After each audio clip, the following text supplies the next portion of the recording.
On June 21st, 2023, in southern Taiwan, Valerie, the creator behind the YouTube channel Valerie, Adventure, Travel, and Raw Moments, began her first full-length adventure. Her channel focuses on raw, solo journeys, capturing genuine moments in remote natural places. Late in the day, she headed alone toward Lulu Hot Springs, a rarely visited geothermal area hidden deep in the mountains.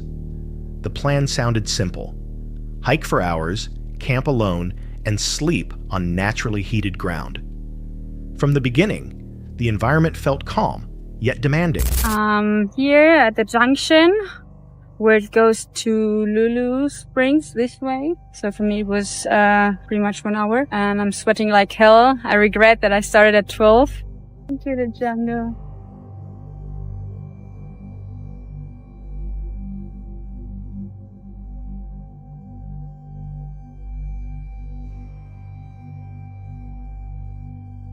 I noticed that there are some marks, like these bands here, along the trail, so you know where to go. It's very helpful also.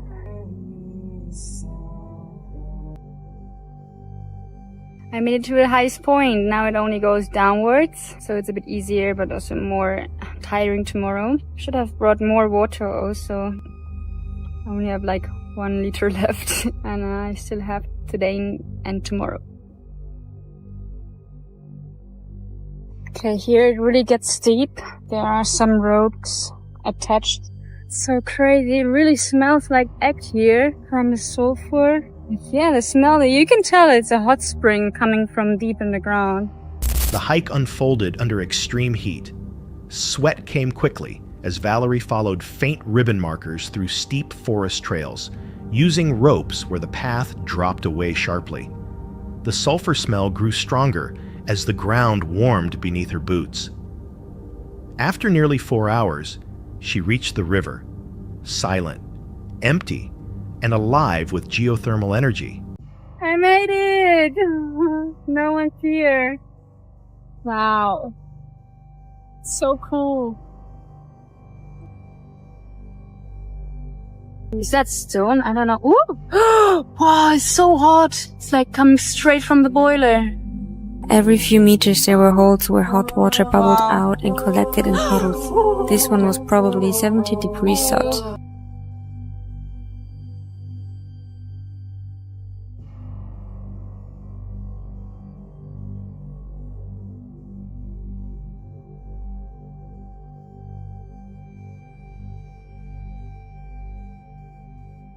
This riverbank was perfect as a camping ground. The surface was so warm that I was sure I wouldn't need any extra blanket or sleeping bag that night. And then I found a shovel in the river. People use it for there. Okay, I will dig my own hot spring hole now. That's the mission for tonight.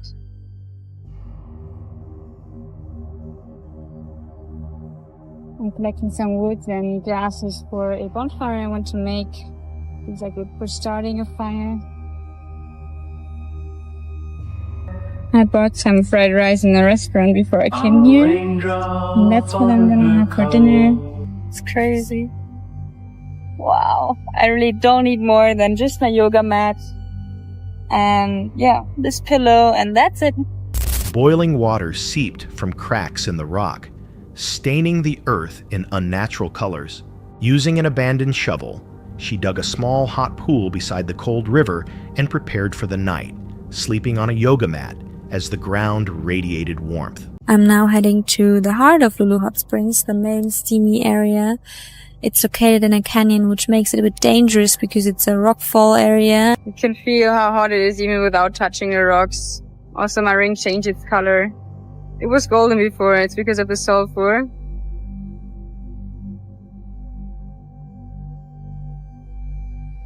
And then I finally reached the big steam, the reason why I made this trip. I saw it from a distance already, but being so close to it hit different. Few rocks were falling down right there, where I was walking before, and they were quite big, so it's quite dangerous here. Should leave soon, I guess. At dawn, she crossed the river and continued upstream into a narrow canyon filled with steam. At the core of Lulu Hot Springs, towering vents surrounded her with scorching air.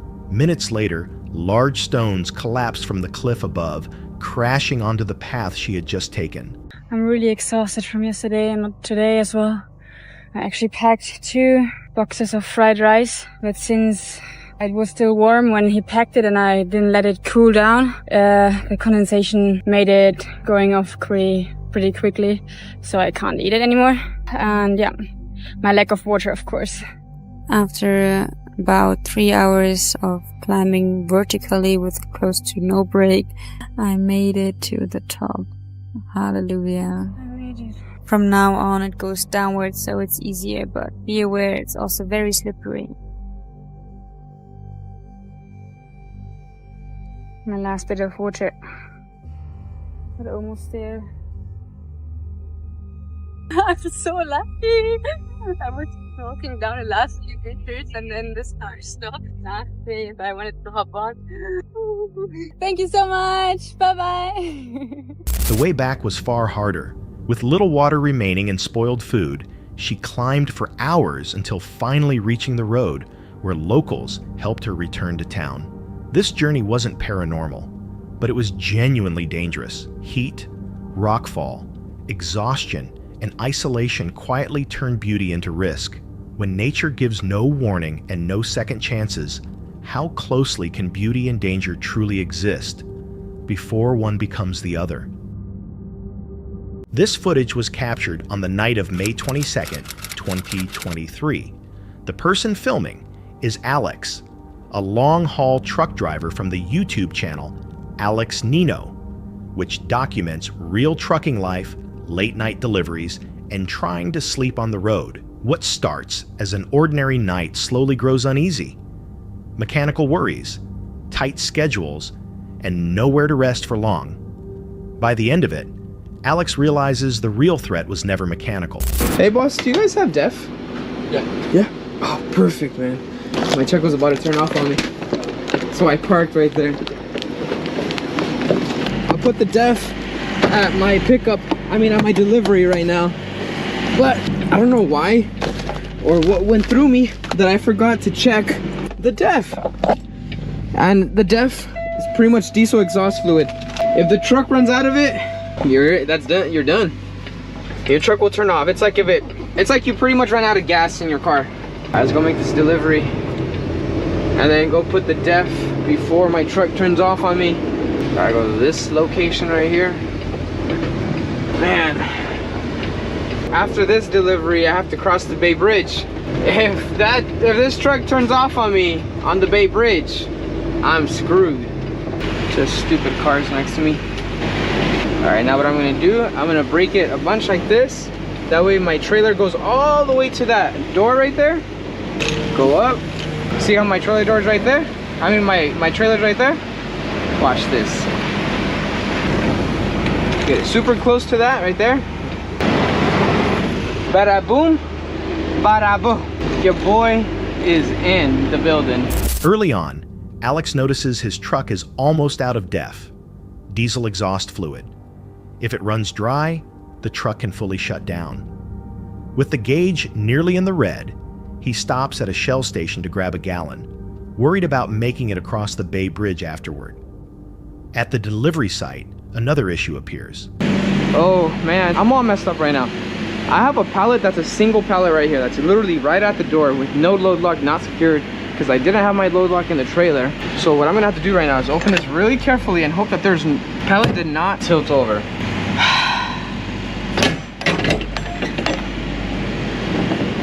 Woo!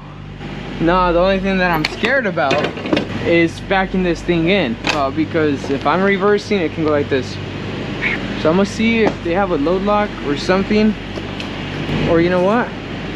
I'm gonna leave this closed, get as close as I can to the door, and then once I get super close, I'll just get out again, open it, and bam, I'm good. I should be good like that. There should be good. Any closer, I won't be able to. I don't want this pallet to come, like as soon as I hit right here or me reversing or anything, for it to go, just because I'm gonna go ask them if they have a load lock. Hi. I had 3 pallets for you. Do you think by any chance I'd be able to use the load lock just so I can put the load lock right here so I can reverse in? You see one? It's locked? You get what I mean? If I hit it hard right here, it could just all come crashing down. Should be okay. Those are pretty sturdy. I'll try it. That should be okay.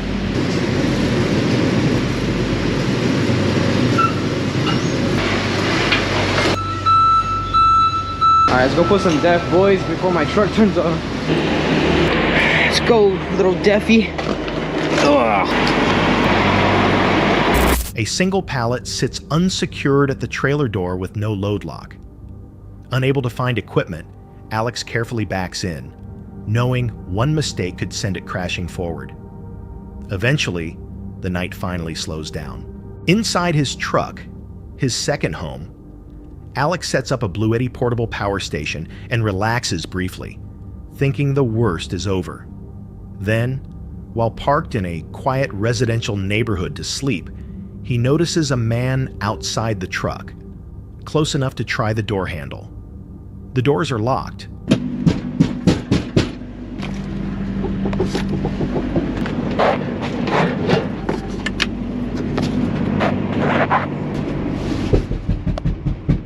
There's literally someone right there, bro. Oh my f***ing. Alright guys, screw that. I'm just decided I was actually gonna leave. I seen him take off. There's no way in how I'm staying there. Thankfully, I locked my doors. There's times where I go to bed with the doors not locked. Damn, that was a close one. Alex immediately starts the engine and pulls away. Later, he admits there were nights he didn't lock them at all. And this time, that simple habit may have saved him. The video never reveals who the man was or why he was there. Maybe it was an attempted theft. Maybe something else entirely. What makes the moment unsettling isn't what happened. It's how close something worse came to happening at all. If the doors hadn't been locked that night, would this have been just another trucking story? Or something far more terrifying? In early January, during the heart of winter in Canada, YouTuber Mo Sargi traveled with his friend Chris to camp completely off-grid beside a frozen lake.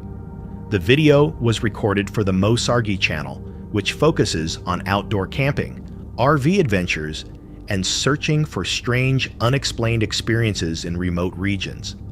Surrounded by snow, forest, and solid ice, their RV sat entirely alone. No roads nearby, no homes, and no signs of life. As daylight faded, the silence around the lake felt heavier than expected. Look at this. Nothing but lakes and like little islands surrounding us. Man, it's so quiet out here. Right now, we're just out here in the Canadian wilderness and where people have actually sighted Bigfoot himself. So I'm hoping we get lucky today. I really want to be able to see Bigfoot. Yo, I could swear, like, bro, no clickbait. I could swear I saw something moving on that hill over there. Way out there. I'm zoomed in right now with my zoom cam. But I swear to God, like, I thought I saw something like way out there. What the? Huh? That was a weird noise. I heard something in the bush there. Dude, I actually saw something over there on that piece of land, which we can't get to because there's a lake between us. Yeah, guys, we're hearing some weird noises coming from that side over there now, too. So I just flew the drone, and I didn't see a single animal. Not a moose, not a bear, not a crocodile, nothing. All right, the real adventure begins. We're going to leave the RV behind, and we're going to go off into the forest and hopefully see if there are any signs of Bigfoot. There are prints here. I did walk through here earlier, but not all of these are mine. I don't know whose these are. Oh, they go towards the trail. I wonder if somebody else was like Bigfoot hunting out here. But these stop. Oh, look, whoever showed up here stopped here and then turned around and went back down that way. Yeah, I'm on the ice right now. We're making our way to the other side of the lake right now. We didn't have to walk across water, so I think this might actually be like a little island. There are some strange rocks over there, actually. But also, caves could mean Bigfoot. What if Bigfoot lives in a cave? Oh, shh, shh, shh. That was a growl coming from our side. Yeah, it sounded like over here. Chris off camera was saying that he's seen something that looked like a shack over there, which I can't see it, but we're gonna probably go and explore. But then we hear some loud echoing growl. It is echo. If Bigfoot growls, we're gonna hear it. Yes. Did you move? No. I heard something. Yeah, that's where it came from. That's why I'm aiming my camera that way. I'm officially scared because I don't know what the hell that was. For the record, we just found a big crack in the ice. I don't know how concerning this is, but yeah, we gotta be careful. I thought I heard a crack. Like, I'm not even joking. I thought I heard a crack. Why does this part here look darker than the other parts? Is it shallower? Or is it weaker ice? What the fuck was that? You heard that, right? Could that have been the ice? But it sounded like it came from here and then over there at the same time. Those are footprints, dude. Oh, look! Is that a bear print? No, that's a big footprint. Oh, dude, these are actual big footprints. There's more here. Let's see if we can like kind of clean this one out. I can't make out this one, that one, this one. This one almost has like toes. Yeah. See? Almost like a hand. But it looks like Thumb, finger, finger, finger, finger. I don't know. Could be maybe part of a foot, right? Like that's a big. At first, everything seemed peaceful. The frozen lake stretched endlessly in every direction, broken only by distant islands and wind-carved snow. As Mo and Chris walked out onto the ice, loud cracking sounds echoed under their feet, followed by deep, unfamiliar noises carrying across the shoreline. While exploring farther away from the RV, they spotted large impressions frozen into the surface. The shapes were uneven, partially buried, difficult to identify, yet clearly much larger than their own tracks. It feels good to be off the ice. Oh yeah, we got the log in here. It's burning still. What is that? Is that blood? Oh, salt. Oh, that's salt. Yeah, I broke my salt shaker. That's right. I thought that was...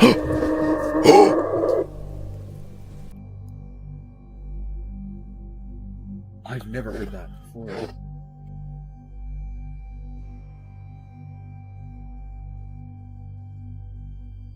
Did we just hear that correct? Like, that was a God awful scream of. I'm going back down to the lake, dude. Come back down to the lake. Oh my god, there actually might be something here. You good? Yeah. Okay, I'm gonna turn off my light just so I can see a little bit better. This camera sees better with the light off. Oh, what the f is that? Oh my god, what was that? There's something here, dude. There's something actually here. Once night fell, the atmosphere changed completely. From the forest came a long, low howl, followed by distinct knocking sounds echoing through the trees in rhythm. The noise traveled across the lake, then stopped suddenly, leaving only silence behind again. I can't believe that was, like, not you. Okay, so, sitting on my bed, I feel the RV shaking a lot. And I'm like, oh, it's probably just Chris moving. But he's saying it wasn't him. And it's not windy out. And the fire's out, dude. What the? I don't see anything that would, like, there's no wind. What the hell could have caused that? Yeah, like, we're the only ones here. You sure you didn't move? 100%. I swear to God. And there's nothing out here. Dude, what if Bigfoot was shaking our car? Guys, there's no way. Later that night, while inside the RV, the vehicle unexpectedly shook. Both men felt it at the same moment. There was no wind, no traffic, and nothing visible outside. Whatever caused it left no obvious explanation. Some viewers later suggested natural reasons: ice shifting under pressure, changes in temperature, or wildlife moving unseen nearby. Frozen lakes are known to create loud, eerie sounds, especially after dark. Others believe the sounds were deliberate. They pointed to the timing of the knocks, the direction of the howls, and the unexplained shaking of the RV, suggesting something may have been aware of them. Maybe it was the ice, maybe it was animals moving through the forest, or maybe it was something that never needed to be seen, only heard. What do you think was out there that night? On October 19th, 2025, Norali, the creator of the YouTube channel Itchy Boots, known for solo motorcycle travels through remote and politically tense regions, rides into the Afghan mountains. What begins as a calm trip between distant villages gradually shifts as isolation replaces familiarity and the road offers fewer options to turn back.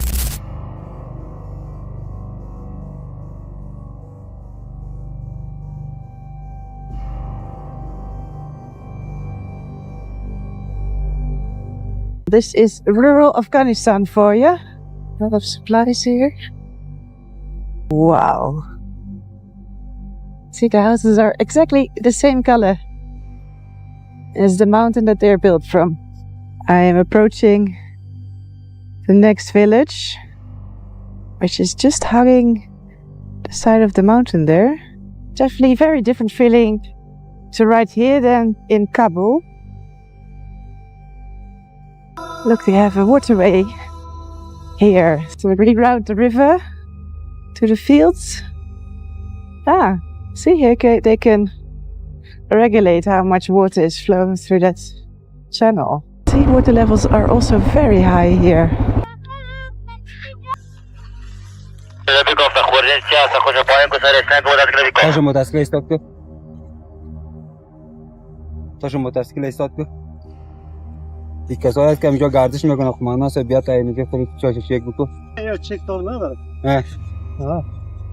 Salam alaikum. Salam alaikum.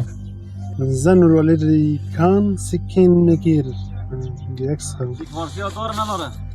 یا گردشگر است ها یعنی جایی که میره آزاد است. دوربین داره. Salam alaikum. و علیکم سلام. خوب هستی بخیری؟ How are you? I'm fine, how are you? What is your name? Norali. Norali. What is your last name? Schoenmaker.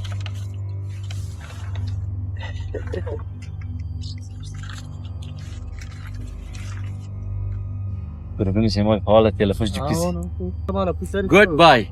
Goodbye. Oh, I'm going wrong. Should have gone left here. No, I was distracted by the checkpoint. Sorry, I need to go there. I need to go in here. To Abeck. I need to go this way. Rui Duap. Abeck. Yeah. I need to go Abeck. Abeck.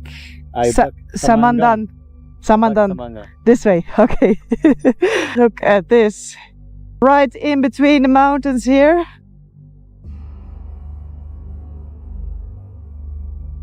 That was Taliban. She continues forward as the villages disappear and the road narrows. A checkpoint soon appears. Norley slows, stops, and calmly presents her papers. The interaction is brief and orderly, but it makes one thing clear. Every mile here is watched, and movement is permitted, not guaranteed. This might be the beginning of the climb, I'm thinking now. You can tell that when this gets wet, it's very messy. But I am lucky, it's all dry. See, suddenly all the green is gone, and it's just naked mountains. Still climbing? Okay. Come on, Frankie. You got this.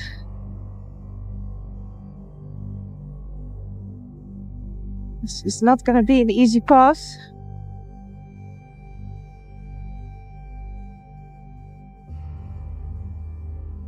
Some donkeys coming.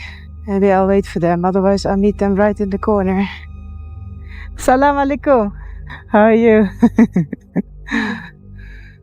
These are no easy hairpins.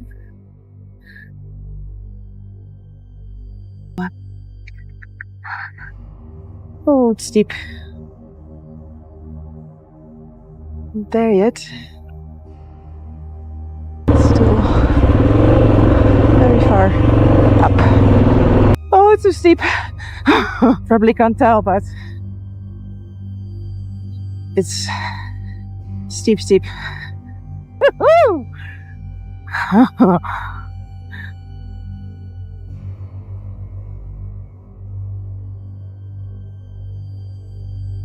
I'm so glad I am doing this pass with good weather, because I think with bad weather, this will become really dangerous. Beyond it, the road climbs into steep mountain passes. Loose dirt, sharp turns, and sheer drop-offs demand complete focus. She rides carefully, knowing the terrain leaves no room for mistakes. A petrol station here, but I don't need to fill up. I'll easily make it on one tank. It also seems to be out of order. Tank with a guy with a rocket launcher.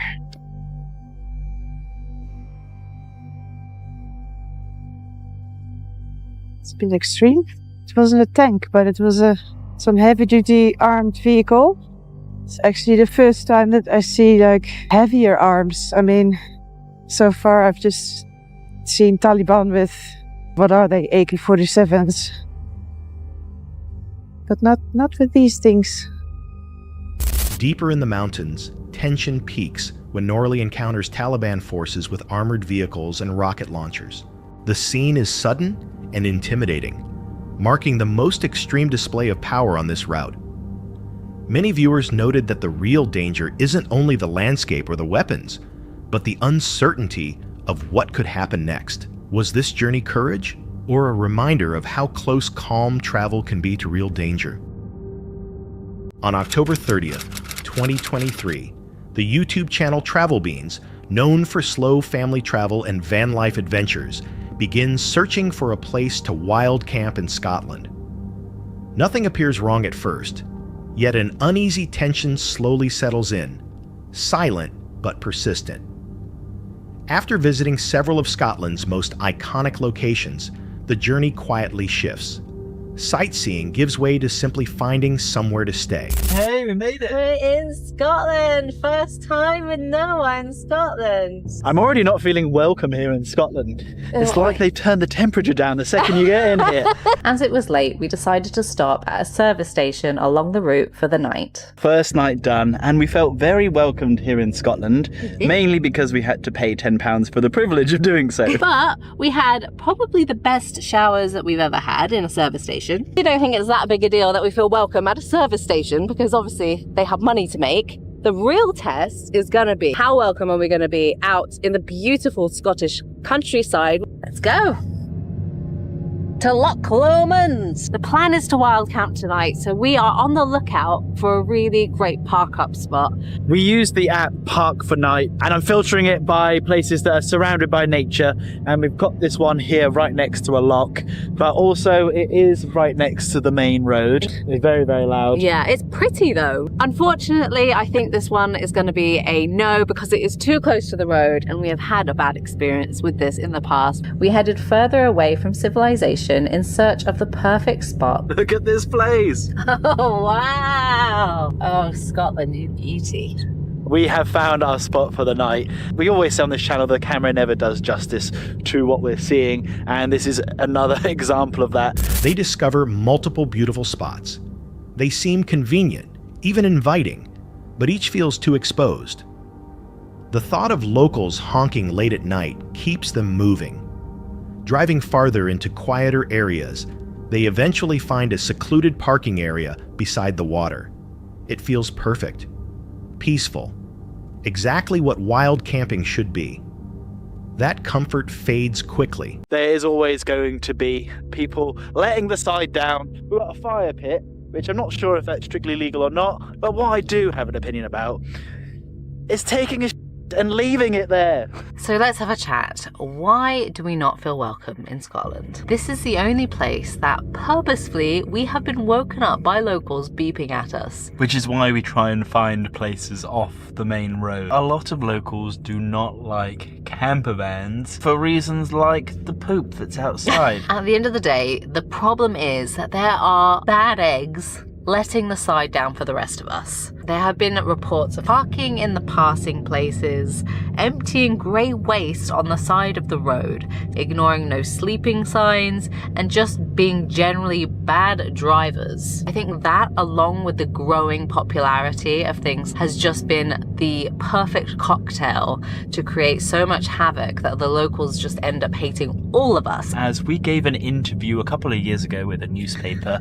explaining about the NC 500 and why the locals don't like it, there is kind of an infamous Facebook group where the locals basically just hate on all van lifers that come through the area. They posted about us and came at us. It is particularly upsetting when we make such an effort to leave no trace, to be as respectful as possible. We also completely understand why people would be so upset with these kind of horrific behaviors like we listed before, but it really is a few bad eggs. But as a community, I don't think the majority should necessarily ignore the minority in this, and like, it is a real issue what is going on. At the site, they notice what others left behind: trash, tissue, and human waste.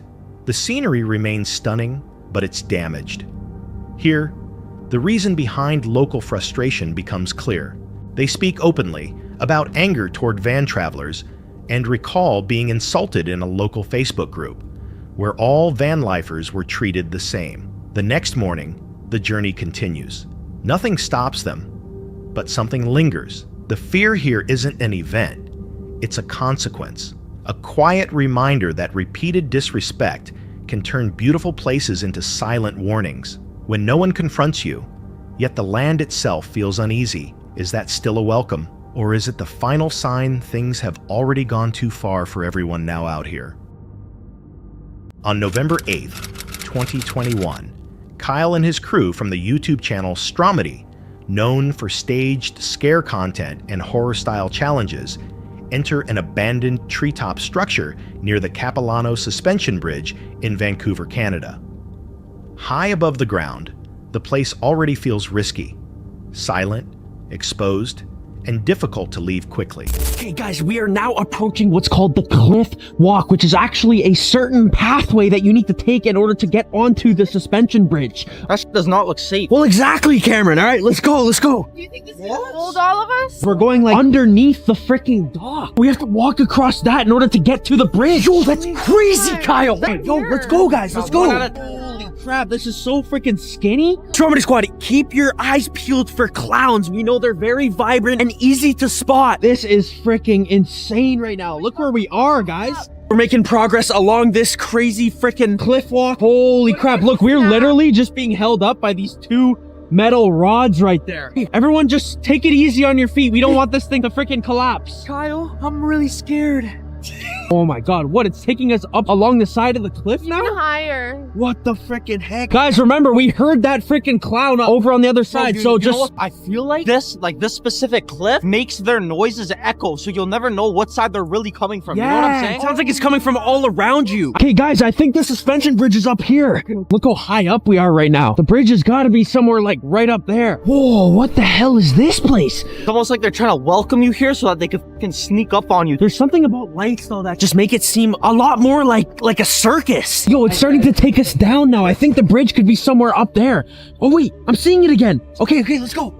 Yo, I think this is the entrance to the bridge right here. We're actually heading onto the bridge right now. We found the freaking bridge. Yo, this is the one that takes us across over to the other side. Yeah, there's a lot of people. Bro. Do people know the threat of this? Of what lingers on the other side of... Look at this, guys. Look how far of a drop that is. Guys, we're almost there. We're halfway right now. Come on, let's go. Okay, and Stromedy Squad, we officially made it over the bridge, and we're now on the side that clowns actually took over many, many years ago, guys. This is especially where we want to keep our eyes peeled because we're actually in what used to be the clown territory now. So, wait.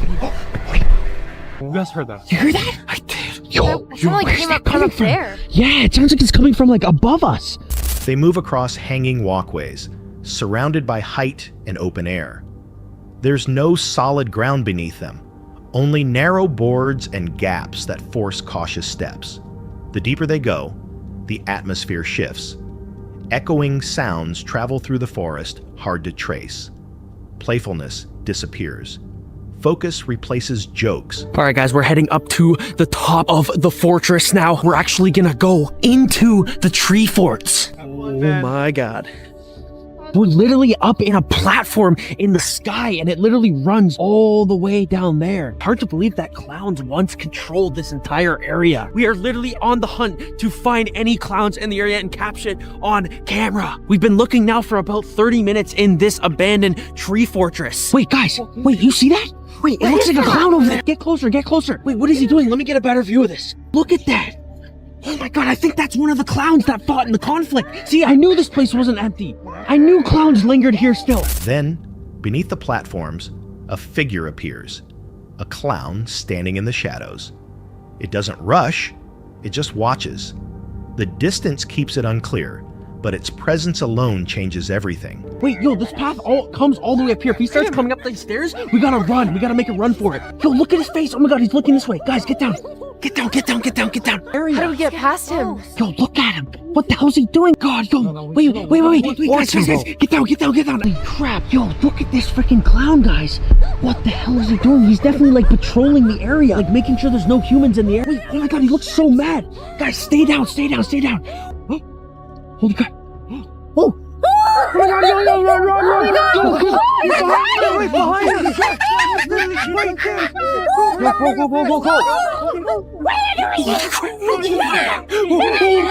Run up, guys, run up, we're almost there. We're almost at the tree top. Okay, up the stairs, He's right there. We gotta lose him. He's coming around the tree. Watch out. Okay. I dropped my camera. Come here, you little shit! He's behind us! Right there! They try to stay quiet, but the figure reacts. Tension spikes. Movements turn frantic. In the chaos, a camera drops. The footage cuts as they retreat, choosing escape instead of staying exposed in a place where movement is limited and mistakes become dangerous. The fear intensifies because the environment restricts escape long before the clown appears. Was the clown truly the threat, or had the location already trapped them? Uploaded on October 21st, 2025, this video comes from the Caligari Sisters, a YouTube channel famous for turning chaotic humor into a yearly Halloween ritual. That night, they wanted to silence their critics, proving they weren't just filming in their backyard, but actually camping outdoors. Dressed as a cheetah, a rabbit, and a deer, the sisters joked about being the prey, not the predator, laughing into the cold night. Yet beneath the glitter makeup and laughter, there was an unease that didn't fit the mood. Basically think our camping video. Now basically think camping as if it was Halloween. Yeah, and bitches. That's what's going on today. Yeah, is it 10 o'clock at night and we should have filmed earlier? Yeah. It is +1 right now, degrees Celsius. I think it's in the negatives. Is it negative? I think we hit 0. But like we gotta look good. All right, guys. And we're gonna be telling spooky scary stories because last time we actually who actually put their finger on my ass? That was a ghost.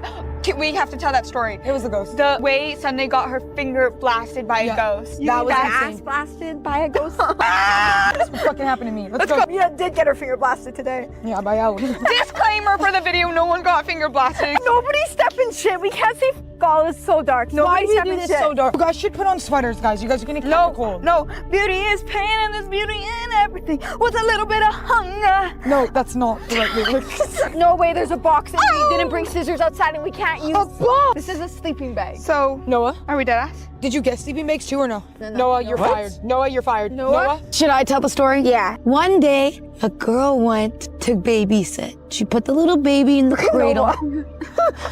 She put the little baby in the cradle. And she told the baby, You guys have to move. You guys are gonna get hit. boy, And I won't hit you. stop interrupting my story, Noah. Hey, we got some motion. Motion in the ocean. Yes, you're the Noah. You're the one with the fucking shelter. What are you doing here? Go. Why? How big is the fucking tent that you need me to get What up? is that? What? Flash the light there, Noah. Say your name. Say your name. I don't fuck with bushes. She went to the guy's house and she put the baby, his name was Gerald, and she shut your fucking mouths and let me tell the story. Don't talk anymore. She went and she put the baby in the cradle and the baby fell asleep. So she went downstairs to go watch a movie. Okay, no, I'm scared. Can I cosplay the baby? Okay, Gerald said, oh, okay, Martha. Or Clarice, I mean, he gave her the wrong name accidentally. She got a little bit offended, but that's besides the point. Can you please just, go downstairs, watch a movie if you want, do whatever you want? She goes, yeah, of course. So she goes downstairs and she puts a movie on. She really gets a little bit eerie because they have this massive statue. There's something in our bush. This massive statue in the corner, and she's just not into it because she's never liked clowns. So they have this weird ass clown statue. And then she's uncomfortable again, and the clown just keeps looking at her, and she's like, I just can't, with this fucking statue, I can't do this. And his eyes It are wasn't so a statue. I'm wide. gonna get the ending. His It eyes wasn't are a so statue. wide. She's still watching. Get the fuck away from me. That wasn't scary. You just blew my eardrum. I promise that's... What? It was a reflection that looked at the person. And then she goes, you know what, Gerald? I'm getting really scared of this statue. Do you mind if I turn it around? It's I don't like the way I feel like watching me. He goes, Clarice, get the baby and get the fuck out of the house. He goes, get the baby and get out of the house. And she's so confused. She's like, what's going on? She grabs the baby and she goes to leave the house and she's on the phone with Gerald. I don't understand. Can I move what? And he goes, we don't have a clown statue. And she turns around and the statue is gone. She turns back. Whoa, give it to the hostage, bro. I don't know what happened after. Clarice ate the baby. I didn't listen to the whole story, then I just heard she ate the baby. Why did she eat the baby? Out of fear. Promise. No, bro. What the scary part already ended. The video opens in disarray. Noah, the cameraman, forgot the tent and brought only sleeping bags. Chaos follows as Ellie tears open boxes with her nails. Mia spins a sarcastic ghost story about a bitch-ass tent, and Sunday groans that she'd rather be home baking cookies. The setup collapses fast. With broken instructions and poles falling apart, they start swapping real scary stories just to fill the silence. Hours drift by. The wind shakes the equipment while Noah wrestles with the tent frame. They retell the old tale, the babysitter and the clown statue, laughing until the punchline lands. We don't have a clown statue. Then just beyond the light, something moves. It's getting clipped.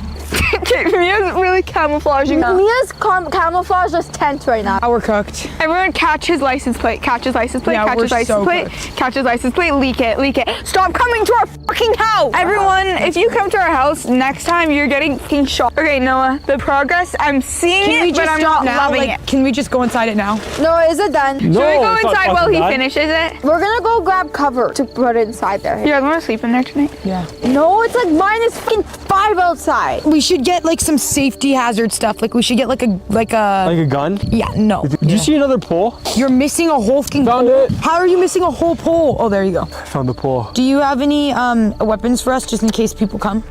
These fists. Okay. These fists are a lethal weapon. These fists cannot be allowed in 50 states. Honestly, that was ordained until you said that last stupid ass line. Out of here, bro. These fists are a lethal weapon. That ate. And then you said, Guys, don't worry, I have a gun. Amazing. Noah's got a gun with disaster. Good one, Kayla. Very millennial. Mia, before I go check out and someone has a weapon, promise you saw something? No, I didn't. I lied. Fuck's sake, Mia. You know what? I saw a shadow and I was like, I might as well just say it was a person.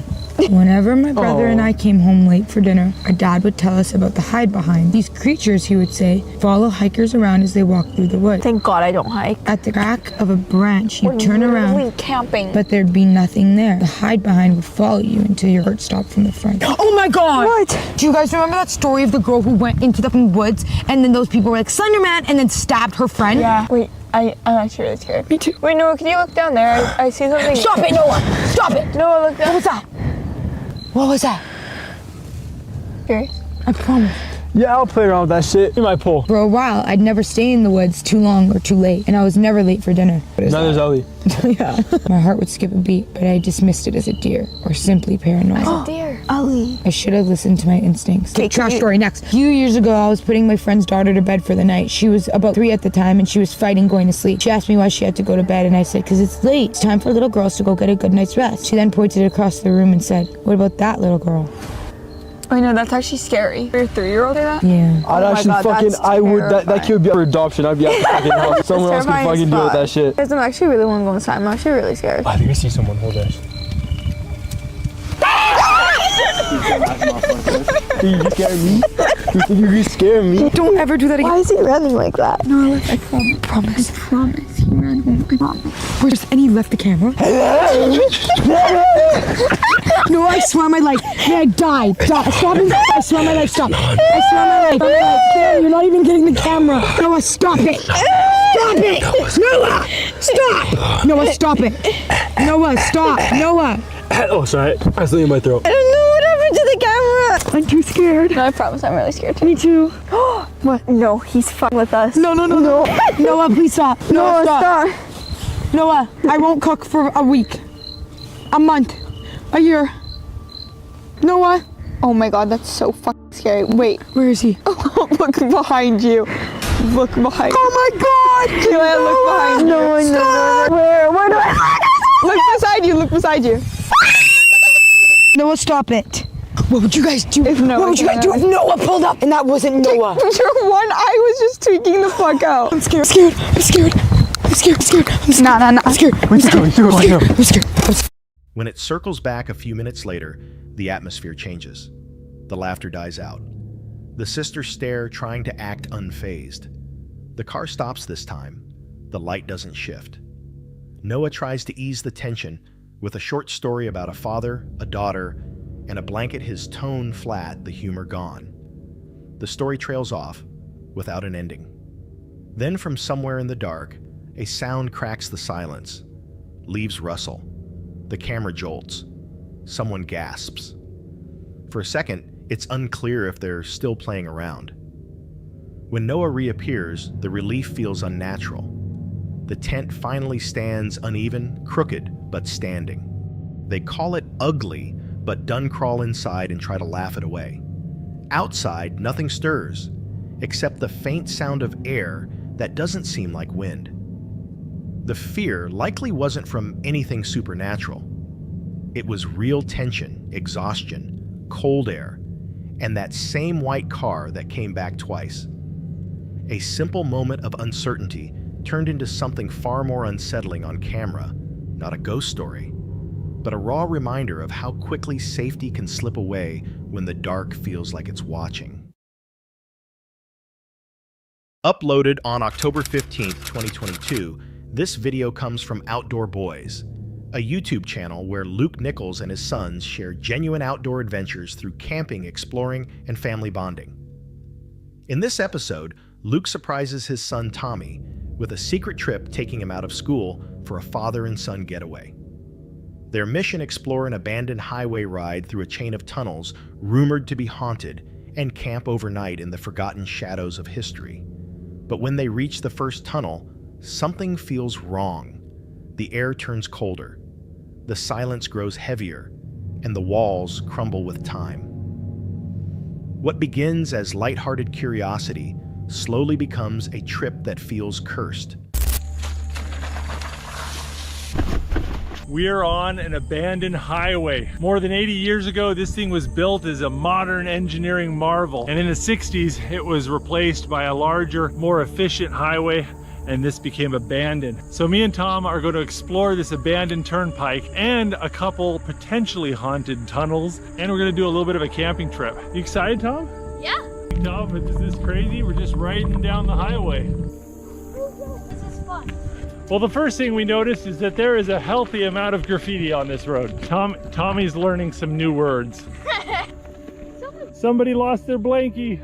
I'm surprised how good shape this road's in. Look up ahead. There's a tunnel, and it might even be haunted. You're creeping me out. Okay, that's creepy. Okay, I'm nervous. Oh, let's stop here, Tom. Echo! This is crazy. You want to come exploring here? They ride down the cracked highway, its surface layered with graffiti, broken glass, and scattered debris. Ahead stands the first tunnel, wide, hollow, and dark enough to swallow their echoes. They stop at the entrance uneasy, but drawn to venture inside. Once in darkness consumes everything. Look at this. Whoa. This place is trash. Whoa. Look at this. Yeah, that doesn't look safe anymore. Yeah, that looks like a death trap right there. And why did someone draw a roll? Look at this. Oh yeah, like the storm drain sewer in there. Look at this. Coal? Yeah, that looks like coal right there. In the old days, a lot of places were heated with coal. They would stockpile coal and then shovel it in, and look at that. Oh, I think that's coal. That's like coal dust. Oh, yep, there is somebody's underwear right there. Who's running, Nate? I think Jacob must be in here. That's probably where they burnt it. Huh, you'll float too. That sounds fun. The old what now? The trailer for success. That old rusted staircase we saw goes up to those offices up there at the top. I ain't risking my neck to go up there. Whoa, look at this. That's the side of the mountain right there. This is cool. Ugh. This tunnel is pitch black and the only sound is water dripping on garbage. Tommy, is this tunnel scary? Yeah, I'm gonna let you go first, so if you drop dead, I'll run for it. There is a lot of graffiti here. We literally cannot see the light at the end of the tunnel. It is dark. This is a little scary, isn't it? Yes. Ah! Dad, cut that out. There's like a hollow compartment above the tunnel. You can see where the lights used to be. Yeah, there's like a whole nother tunnel above the tunnel. Tommy, is this the creepiest bike ride you've ever done? Yes. I'm not reading the words. That's a good song. That is a good zombie picture. I think I can see somebody up ahead. Those might be the dead eyes of haunting ghosts. Oh, they don't look undead at all. How you doing? Oh, we're starting to go downhill. We're getting some speed. Oh, Tom, I think I can see the light at the end of the tunnel. I figured out why we couldn't see the light at the end of the tunnel when we started.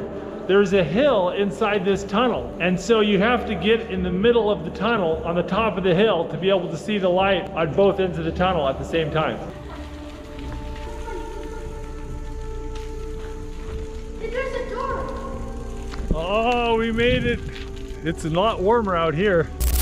The only sound is the steady drip of water striking piles of trash. Luke sweeps his flashlight across the walls, revealing broken beams, collapsed staircases, and the rusted bones of a forgotten place. "Is this tunnel scary?" he asks. Tommy nods gently, whispering that it is. Farther in, they notice holes in the ceiling where old lights once hung.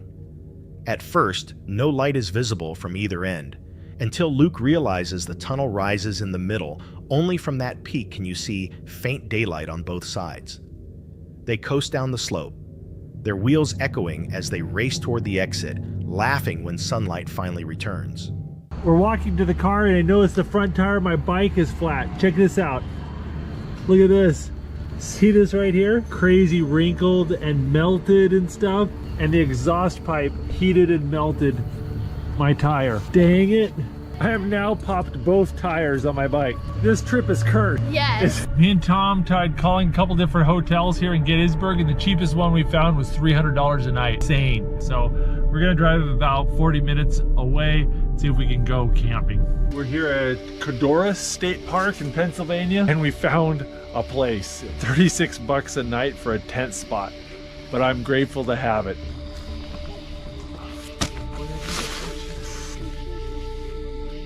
Is that comfy enough for you? Hopefully our tent doesn't catch fire in the night or we get eaten by a bear or something, because this trip is cursed. Yes. Outside, Luke spots his bike tire flat. Shards of glass and metal glint across the pavement, and the plan to camp inside fades when they see a posted sign, "No camping after dark." Staying optimistic, Luke jokes about switching to Plan C, but misfortune keeps following them. Later, he discovers the front tire has melted against the car's exhaust pipe.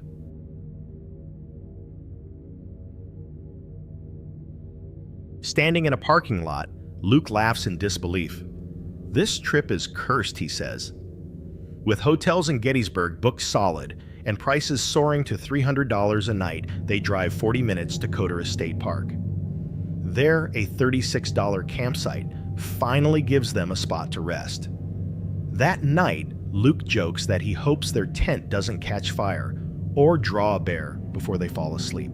Well, me and Tommy just got pulled over by the police. Tommy says that the officer thinks we're sus. That's slang for suspicious, apparently. Yeah, that's how we homies talk. Yo, yo. This really is a cursed trip, isn't it, Tommy? Yes. But it's a fun cursed trip. Yes, it's fun being cursed. It's fun being cursed. The officer just thought we might have been stealing stuff. Yeah, I have that look about me. The next morning, he and Tommy eat breakfast by the water, laughing about everything that went wrong before heading home. But the curse strikes one last time. Police pull them over, suspecting theft. Tommy whispers that the officers said they looked sus. Moments later, the confusion clears, leaving them both laughing again, tired, relieved, and somehow happy that the cursed adventure is finally over. As the sun sets, Luke calls it a fun, cursed trip. Every mishap, the flat tires, the closed tunnels, the wrong turns somehow made it unforgettable. Even when nothing went right, they found joy in laughing through it together. Sometimes, the best stories aren't born from perfection, but from chaos, patience, and a sense of humor shared between father and son. Would you still call it a failure? Or the perfect trip you never meant to have? October 9th, 2025. In the cold silence of northern England, Moxley. From Moxley's paranormal world begins another night investigation. His channel explores haunted places, sites believed to hold traces of past sorrow. This time, he's at Turia Pits, the location of the 1910 mining tragedy that claimed 344 lives, including children. As he walks toward pit number 3, burnt-out bikes and shattered glass litter the ground, evidence of what he calls the wrong kind of people hanging around here. The deeper he goes, the heavier the atmosphere grows. Somewhere past the trees, faint voices echo children's laughter, a woman's whisper soft enough to question, yet too distinct to dismiss. Can you hear it? Over this way. There's people up this side. That's what we want to do. We want to avoid everybody out here. Definite music coming from that side over there. We're camping over this side and heard kids up that side. But it's still early-ish, so once it goes dark it should get very quiet out here. We just sat here and just in front. That was definite lights, wasn't it? Is it still there? Can't really see it on the camera, but they'll know we're there now. It was moving through the trees, so we're definitely not alone out there. But it's just worrying with what we heard before. I swear I saw something or someone run through the trees or ride through the tree. They couldn't have been riding because you'd have heard the bike wheels going. Right, okay. Right? And then not a minute later we heard the whistling. And now this. Yeah. I'm putting the torch on full beam so they know we're here. Right. We're over there.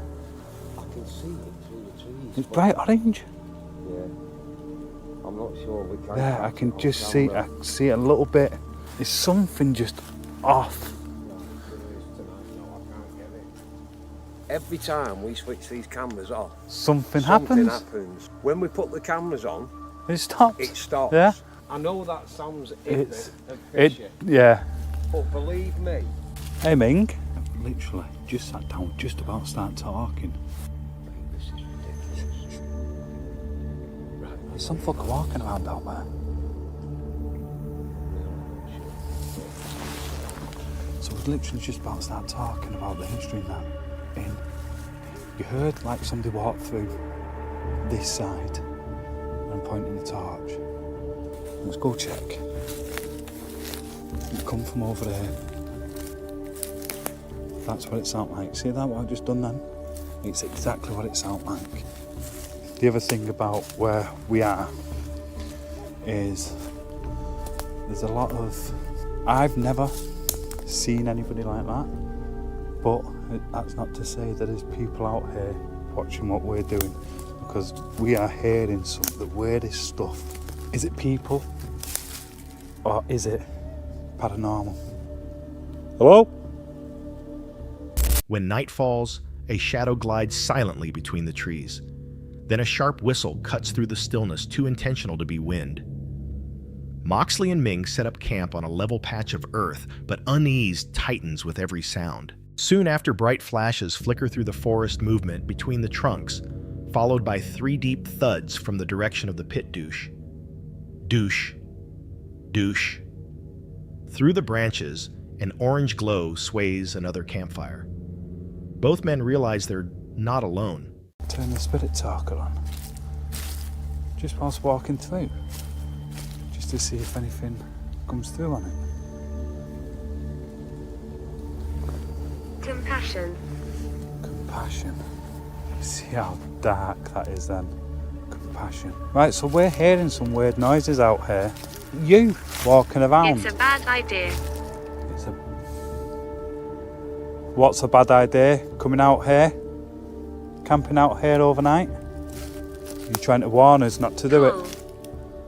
Paul.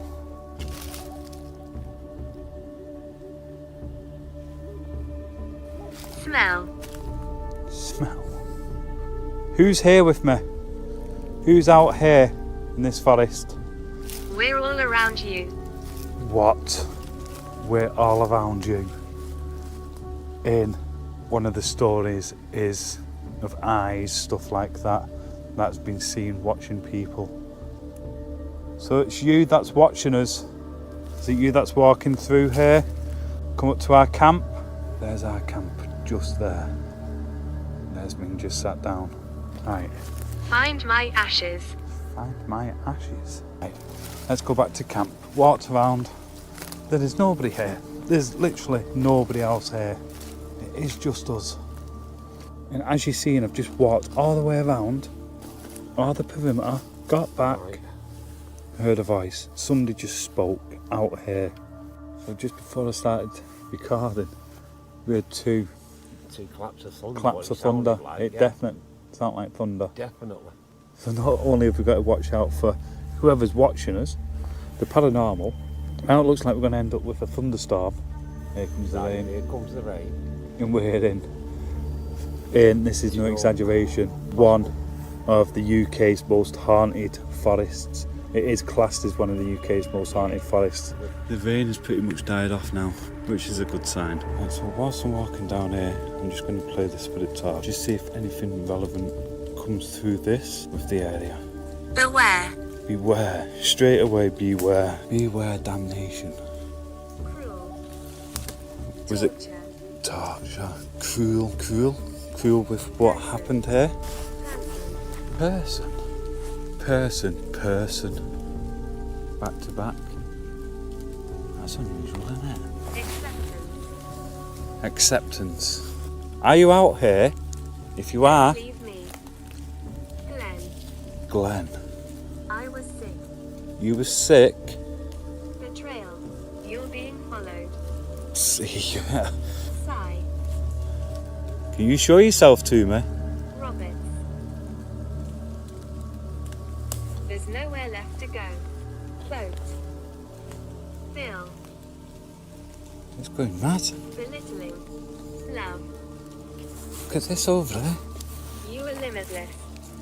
You are limitless. Jason. Look at that. Right, so that was interesting. Got some interesting responses there through the spirit talker. So I have got a new app that I want to try. So it's just an EVP.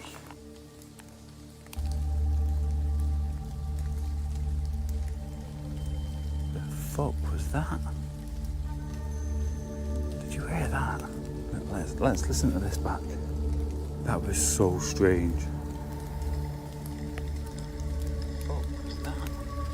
Let's go back to the beginning of this. Let's go back to the tent. I need to show Ming this real quick.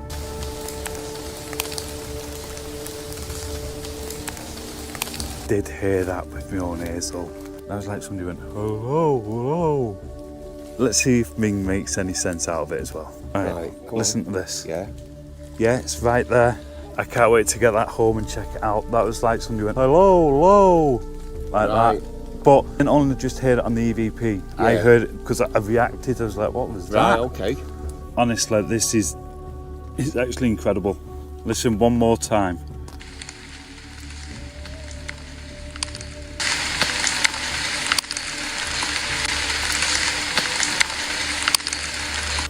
Right there. I've just got no words for that. That's incredible. But I heard it as well. The sense of being watched grows stronger, echoing the old legends tied to this place. To break the tension, Moxley opens the Spirit Talker app. 3 messages appear in order. It's a bad idea. Find my ashes. We're all around you. Minutes later, a voice drifts through the rain. Clear, close, undeniably human, right before thunder rolls across the woods. Later that night, 2 distant lights return. When Moxley lifts his flashlight, they vanish, then blink back in a taunting rhythm, deliberate and mocking. He lowers the beam, torn between calling out or staying still. After the rain, he tries the app again. This time, the words shift betrayal. You're being followed. Robert, Glenn. Then through the dark, the EVP recorder catches one word. The same one he hears aloud. Hello. Some claim the forest still echoes with the souls of miners who never left. Others think it's strangers wandering these woods chasing curiosity or trouble. But the voices, the whistles, the flashing lights, they appeared without warning, leaving no sign of who or what caused them. When dawn finally comes, the forest falls silent again. No tracks, no lights. Only damp earth and the faint smell of smoke remain. So whatever said that word, hello, was it a voice from the past, or from something still waiting in the trees? October 19th, 2025. Peak District, England. Outdoor YouTuber Myella, known for her serene solo camping trips, embarked on a new journey, this time with her father. Their plan was simple. Spend one quiet night by the river, wrapped in mist and silence. But in the wilderness, calm can be deceiving. What started as a peaceful escape would soon become a battle with nature itself. So we're on another wild camp, and today I'm with my dad, who's all the way over there. So I'm just trying to get to this spot. We have to find a different way to get to this spot because the river is crazy. So we need to go up and then go down again. So should be interesting.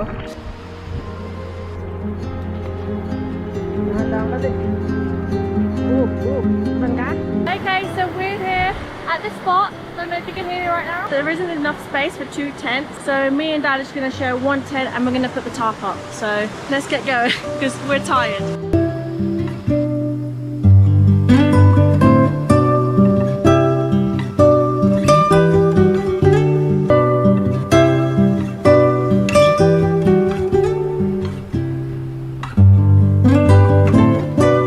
The video begins with Myella and her father trudging through soaked terrain, the roar of rushing water growing louder as the camera pans toward a swollen river. She mentions how strong the current has become, forcing them to climb higher before finding another route down. When they finally reach their chosen spot, the ground is too uneven for 2 tents, so they set up a single one beneath a tarp as fog drifts through the valley. The air feels thick and daylight fades quickly. As night deepens, the weather takes a turn. The rain intensifies, the soil softens into mud, and the river continues to swell. Sensing danger, they decide to retreat. Okay guys, so we made the hard decision that we're going to abandon camp because the river is rising so much and it's already we're so damp here now, more so than earlier. Yeah, we decided that it's just a no-go today and just gonna go home. It's a shame, but yeah.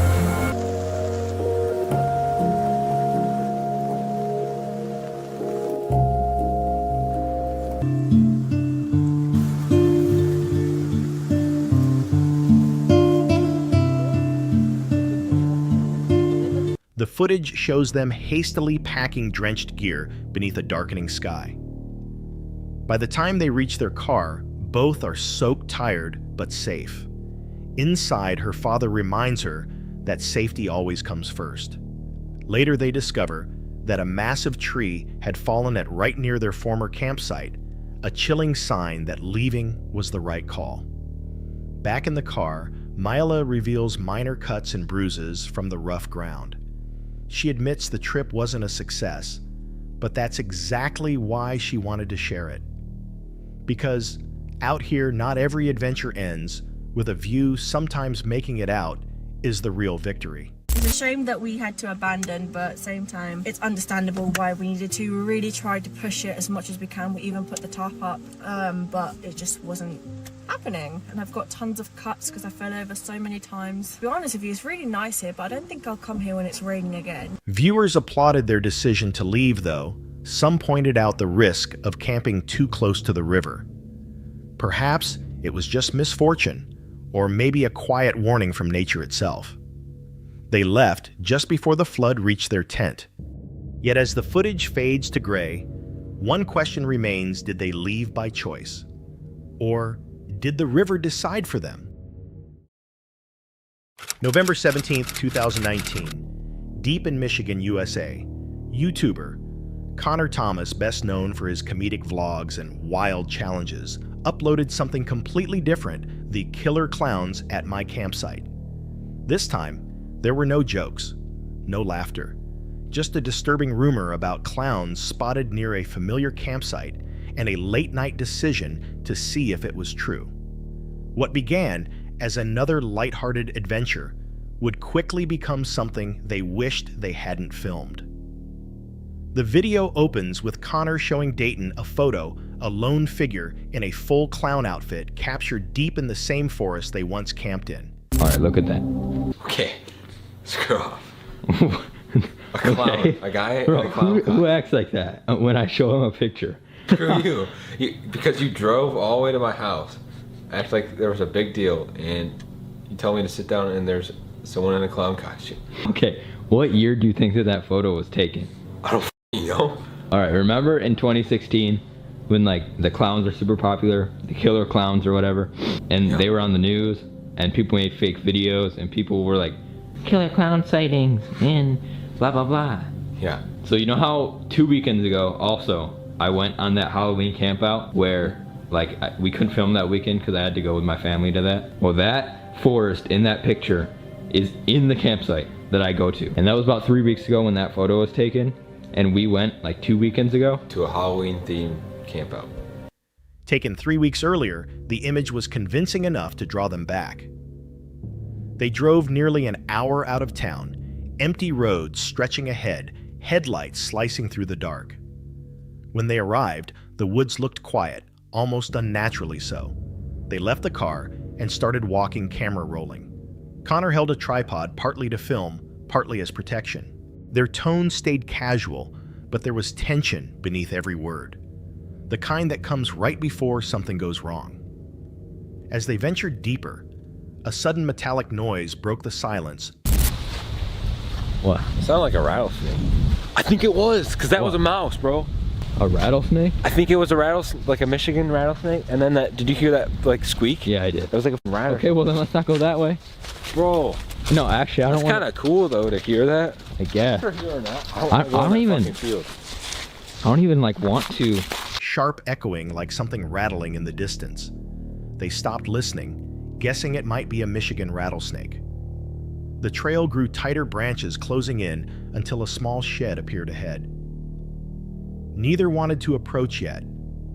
Curiosity pushed them forward. Yo, it looks like there's something moving over there. There is. There is something in there. Bro, I don't want to do this shit. Dude, are you serious? Bro. Wait. Yo, I see afros. Dude, I don't think they see us yet. I don't think they see us yet. Okay. They're getting closer, bro. Are you bridge? Okay. Did you act? Yo, I saw like, did you get them on the camera? Because I don't want people thinking they were live. Yeah. Yo, they're not even there anymore. What the? Dude, okay, here, hold this. Hold this really quick, dude. They're still in there. They're getting closer. Hold this, hold this. Okay, run back to, just run over here. Back to where, oh, take it. Dude, get up. Go, this way.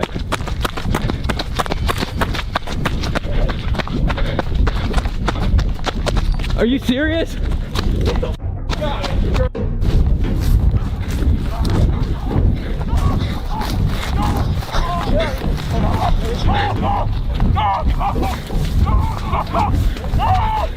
Bro, it's completely...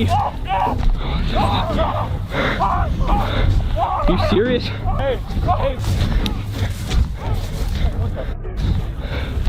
Bro, Dave, what the f? Okay, go back. Go back. Can you film? I'm freaking out. Then it happened.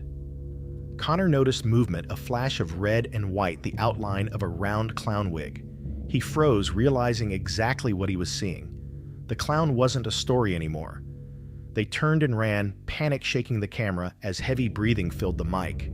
The clowns didn't sprint.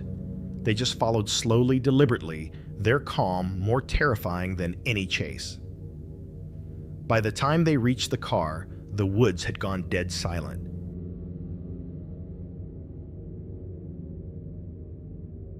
Back home, Connor admitted the trip had been reckless, dangerous even, and warned viewers not to try the same. But the footage told its own story, shaky, chaotic, and chillingly real. Once uploaded, the video spread fast clips of the encounter, flooding TikTok within days. Some said it was staged. Others swore it was authentic. Either way, the fear in their voices couldn't be faked. Connor never returned to that campsite. The video still remains online, 13 minutes of raw footage and unanswered questions. Maybe it was a prank. Or maybe somewhere in those Michigan woods, the clowns are still waiting for whoever comes next with a camera. October 9th, 2025, deep within the mountains of Slovenia, far from any marked trail. YouTuber Josh the Intern, known for transforming strange Google Earth coordinates into real-world expeditions, set out on another search. His videos often begin with curiosity, a dot on a map, a shadow that doesn't belong, and end with something far more mysterious. This time, it was 3 concealed structures carved into a mountainside with no path leading to them, and no record that they were ever there. I first had to drive deep into the most remote area of this country, ending at this lonely cabin I'd booked for the night. So I've just been running through the trail for tomorrow. It's gonna be about 9 hours, and once we enter the mountain range, all bets are off. I'm not even sure if it's possible, actually. In fact, my route planner is telling me includes segments that may be dangerous, specialist equipment, and prior experiences required. The only specialist equipment I got is my feet. See you tomorrow to start the adventure. The journey began quietly. Inside a small wooden cabin, Josh studied a folded map, tracing a 9-hour route into the wilderness.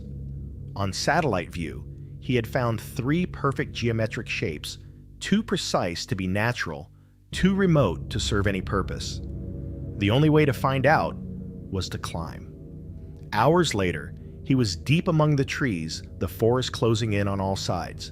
A faint trail led toward the base of the mountain until he discovered something unnatural, a tunnel carved into stone. It wasn't deep, but the drill holes along the wall showed someone had started blasting through rock, and then, suddenly, stopped. Higher up, the forest opened to a wide expanse of ruins, crumbling walls, rusted beams, and a dry stone well. Scattered pieces of metal lay half buried under moss.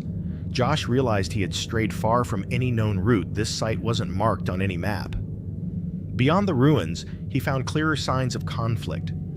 Coils of barbed wire, snapped posts, and fragments of machinery stamped with faint Italian lettering. Whatever had happened here, it wasn't ordinary. A hidden entrance then appeared among the debris.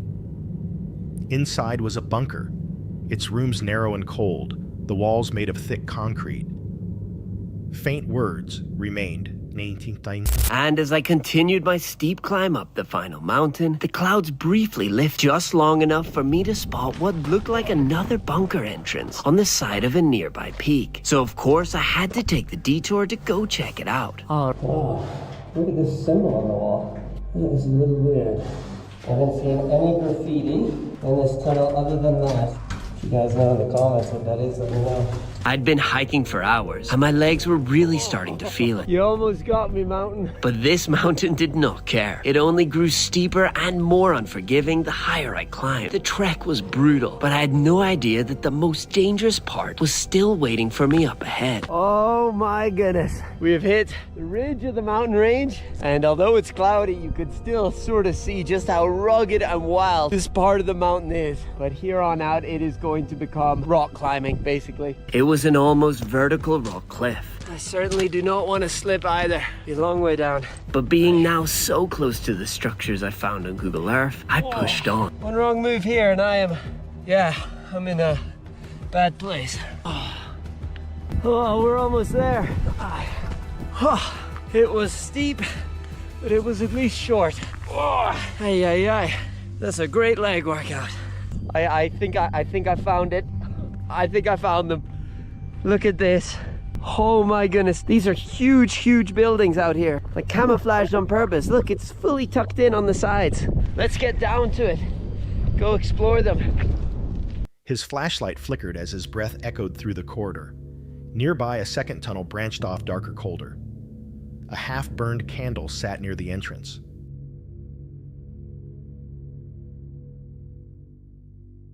And on the wall, a faded, painted symbol, strange and unfamiliar. As he climbed higher, fog thickened, swallowing the path. Stones slipped beneath his boots, one misstep nearly sending him down the ridge. But finally, the structures he saw on the map appeared massive concrete shells built directly into the mountainside, hidden, deliberate, silent.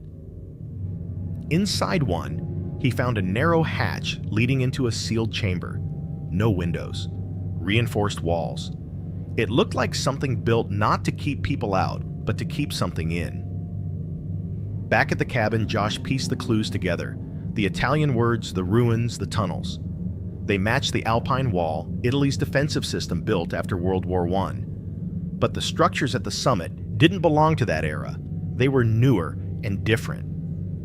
When the video went live, viewers identified the ruins below as part of the Cesare Battisti Barracks, a real Italian outpost from World War I. But no one could explain the sealed bunkers above.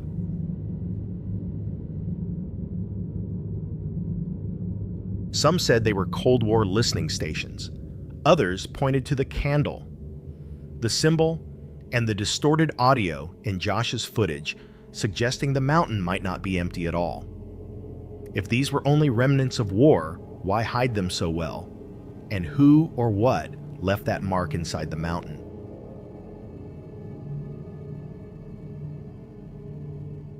This video comes from a newer and relatively small YouTube channel called Degenerate Wilderness, known for chaotic outdoor trips often carried out in questionable weather. Their content mixes rough adventure with a sense of unpredictability, making each outing feel like it could turn into a survival scenario without warning. The group begins their trip at a location called Rattlesnake in Ohio. Everyone is in good spirits. They're joking around, showing off recently upgraded gear, lightweight chairs, improved sleeping pads, and inexpensive string lights they picked up online. One member even mounts a GoPro to his chest, remarking that at least the inevitable chaos will be captured clearly this time. We made it to Rattlesnake down in somewhere Ohio. Pretty good. Got the string lights from Amazon. Wetsuits right there. Tarp we're gonna throw up. I just got this new, which one is it? Nemo something. Moonlight Elite. Yeah. Nemo chair. Yeah, they're pretty nice. About a pound. Not bad at all. Very expensive though, but yeah, really expensive. We just got, all three of us, upgraded our sleeping pads because the Amazon ones were not cutting it. Look at that. That's a sleeping pad. Any concern about the incoming weather feels minor, like an inconvenience rather than a legitimate threat. But that attitude changes fast. A strong storm begins moving in much earlier than anyone expected. Let's get the fuck out of here. We gotta go. Christian, come on. Is this the right way? Wait, might be more left. I think it's right. left. Yeah, I think it's that way.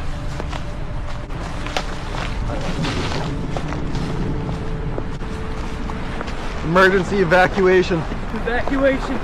80-mile-an-hour winds. This is insane. Flying debris. What starts as a relaxed camping trip abruptly shifts into something far more serious as thunderstorm alerts escalate into evacuation advisories. Wind gusts push past 80 miles per hour, and flying debris turns into a genuine danger. Even as the situation grows more intense, the group tries to keep the mood light with uneasy laughter. They decide to fall back to their vehicle, only to realize the key was left behind at the campsite. With the storm worsening by the minute, no one wants to make the return alone. They choose to go together, beginning a frantic rush through pounding rain, slippery paths, and near constant flashes of lightning. Trees sway violently around them, and for a moment, it feels like the entire forest might give way. There's real fear that their campsite could be destroyed, or that someone could get hurt trying to reach it. Miraculously, they make it back. The area looks rough, but not ruined. Tents are still upright, the firewood is mostly dry, and their string lights somehow remain illuminated. It's a strange mix of relief and shock as they walk through the aftermath. Later, they learn that the same storm system caused fatalities in nearby Kentucky the night before. It's a sobering reminder that severe weather isn't just dramatic, it can be deadly. What once felt like an unnecessary precaution, sleeping in the car, suddenly becomes the smartest decision they made. This encounter had nothing to do with paranormal activity or mysterious creatures, but the violent force of the storm brought its own kind of fear. It shows how quickly nature can shift from calm to dangerous, and how unprepared most people are when it happens. What would you have done in their situation? Push through the storm or abandon camp entirely? Share your thoughts, and if you've ever experienced something similar, tell us your story.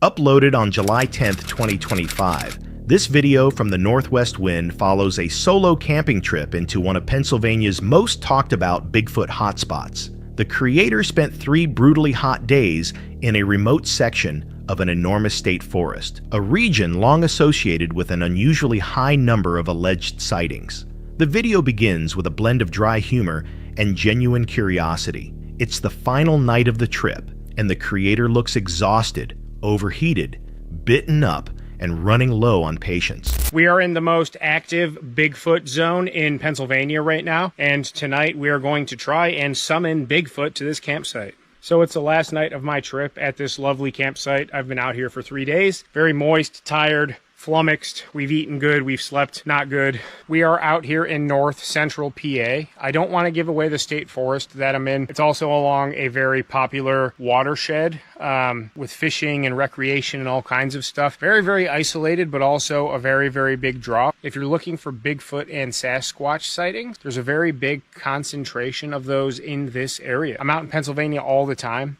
I've only had one encounter in Pennsylvania where I was not sure what I had encountered. It was something that's a human. It was a noise that I could not explain that sounded very ape-like, but also from far enough away that I had no semblance of it was or what it looked like or how big whatever it was from the top of a ridge in a steep river valley, kind of like one I'm in now. Since I've already been here for 2 days, camp is already set up. I filmed another camp last night, tent set up, bed stuff. I slept in it last night. We've got the Yeti cooler with we got some burgers and dogs. So we cooking Frankie, you know, like Uncle Frank from Home Alone.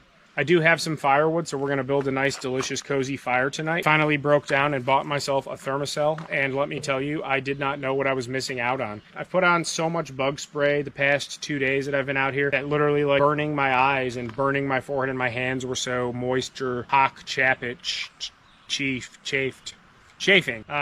And it still was not keeping them. Still, he decides to end the adventure by attempting to summon Bigfoot to his isolated campsite. Situated in north-central Pennsylvania, the site lies deep within a 145,000-acre stretch of forest, far removed from roads, crowds, and casual hikers. Give you a little tour of the campsite. I'm set up over here. It's literally been 92 degrees for the past 3 days out here, so very hard to sleep, very moist. Luckily, I have my USB fan. I did not put my fly on my tent just for breathability's sake. Sleeping with both doors and walls completely open. Last night was absolutely miserable. So it is what it is. I got one more night. We're going to fish again tomorrow and then go home and hopefully hang out with Bigfoot for a few minutes. Nice and secluded campsite though. Got a fire ring, which is nice. I did bring some wood. Gonna collect some little kindling and punky logs and we're gonna get a fire going after dinner. Got a nice campsite here. We are at the end of this road. The road dead ends right there. We are in a state forest and I have the truck with me, meaning I'm able to be bougie. We've got power station in there. We've got the Yeti cooler and we're down at the end of this road, but also down in this little hock down here. So I'm asking all of you, I don't know if I believe cold-hearted truth, fact, 100% in Bigfoot or Sasquatch or some kind of bipedal primate style creature figure that lives in small populations in desolate rural areas. I see it as being very plausible or possible. I don't say it's impossible because it's definitely not. There's a lot of videos that you could tell are fake. There's a lot of videos and photos that are questionable. And there's a lot that are like, is that real? In my mind, there's only two possibilities. Either it's real or it's fake. We haven't explored every square foot of even Pennsylvania, for example, where I am right now. So could it be out there? Yes, I guess. Though he doesn't reveal the name of the park, he mentions it sits near a well-known watershed visited for fishing and recreation. It's the kind of region where something large could remain hidden for decades. Despite having many camping experiences throughout the state, he recalls only one moment prior to this trip that gave him pause, a deep, guttural sound that didn't resemble any animal he could name. That memory gives this outing an extra layer of meaning, even though the overall tone stays lighthearted. With his camp already set up from the night before, he gives a quick walkthrough, a small fire ring, scattered equipment, and a minimal tent setup designed to maximize airflow during the intense heat. To battle the unending bugs, he tries out a new portable insect repelling device he recently purchased and claims it's performing far better than expected. For his Bigfoot experiment, he follows a handful of traditions from cryptid folklore. He places an apple high in a tree and sets half a hot dog nearby. Simple offerings meant to draw the attention of anything curious that might be roaming the area. Something just startled me up. I don't know what it was that woke me, but I was having deep, vivid dreams, and all of a sudden I was just wide awake, and I heard something. I want to say sounded like wood knocks, very close, maybe a couple 100 yards up the hill, like close though. I thought I heard it once, then I heard it again. Like, go back and watch my wood knocking, that's what it sounded like intentional wood knocking sounds. I haven't heard it since, but it's 100% what it sounded like. Just before 5 a.m. I've actually been sleeping pretty good tonight. I did wake up to pee a few times and heard those knocks. Thought I heard what was, I don't know if it was just a growl of something, but something made a noise. But nothing that felt anything close to like, it was like but it was like not a 7-foot-tall hairy man sound. It's about 5:30. Light enough out right now where I'm just going to get up, bite the bullet. I think just laying here for 40 more minutes-ish until my alarm goes off is not going to do me any good, so we're going to get up and start the day. Throughout the evening, he performs a series of wood knocks at spaced intervals. According to Bigfoot enthusiasts, rhythmic knocks are believed to be a form of communication. He explains that while he's skeptical, he isn't dismissive. In his view, Bigfoot either exists or doesn't, and locations this remote leave plenty of room for possibilities. Along with the knocks, he also uses other common signaling tactics, striking rocks together and producing whoop vocalizations used by many investigators. Although he delivers some of this with a hint of comedy, the attempt feels earnest. As the night progresses, the atmosphere subtly shifts. In the early morning hours, they're both still there. They're gone. Well, that gives me the Willie McGillies. They're both gone. The apple was up there. The hot dog was right here. That gives me the creeps, big time. It's daybreak, and I have more creeps than I did at any point during both of these nights I was out here. Let me see if the apple's down in these bushes or if something, maybe it fell, maybe something tried to take it and it went down, but I just got like a chill down my spine. So let's be realistic here. Odds are it was a squirrel or a raccoon or something that could easily climb the tree very much stealthily and quietly and took the hot dog or the apple off the branch. But just knowing that they were there, you know, about, I mean, you see how far behind me I was camped, you know, 100 feet, 150 feet, give or take. They were there and now they're not. I was convinced that they would still be there, that...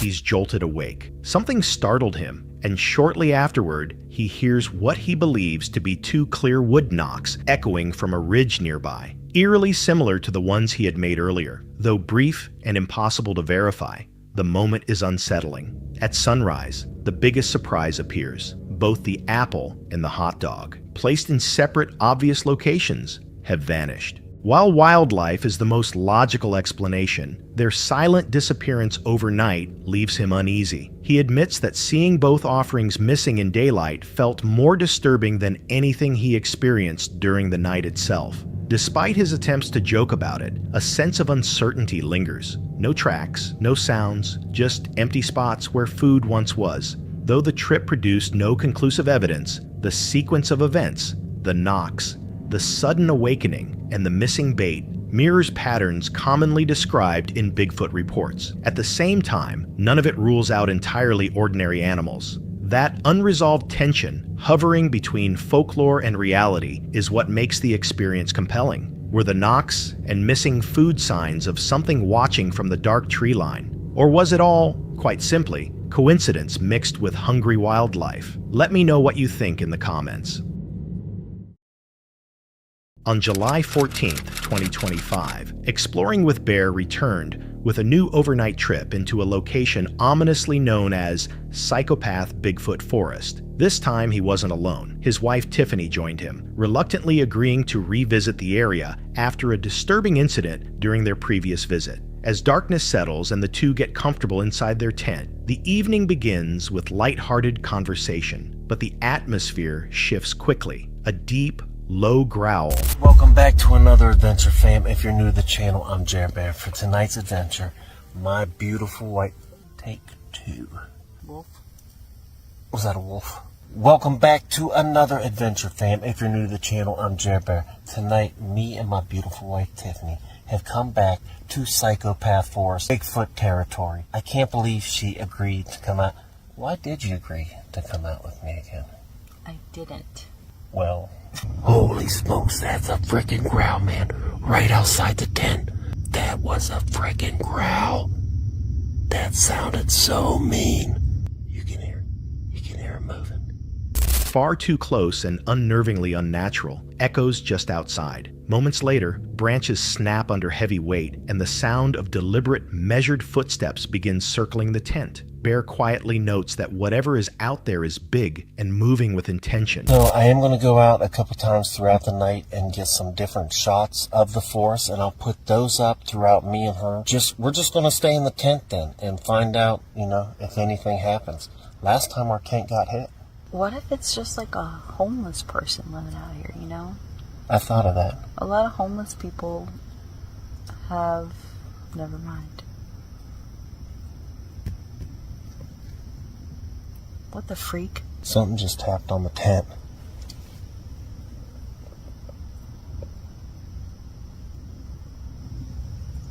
I don't know, but that was definitely a tap on the tent. Oh, that came up on camera.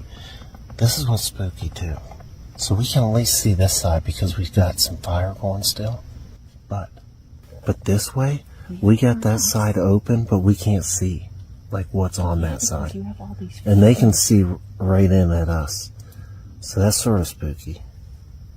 Yeah, they can see right in on us.